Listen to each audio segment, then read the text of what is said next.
হরে কৃষ্ণ।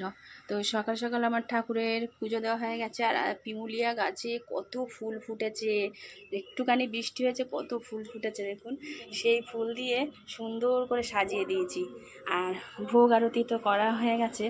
আর আজকে ভোগ দিয়েছি 6 ফল দিয়ে। আজকে জামাই ষষ্ঠী, সব শাশুড়িরা জামাইদের 6 ফল দেবে, মিষ্টি দেবে।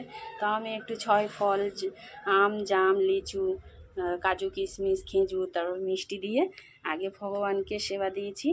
তারপরে আমরা তো বেরোবো। তো আমরা একটু দেরি করেই বেরোবো। গতকাল আমার বোন, দিদি সব চলে গেছে মাকে নিয়ে ও বাড়িতে, মানে বাপের বাড়িতে। আর আমরা যাব আজকে।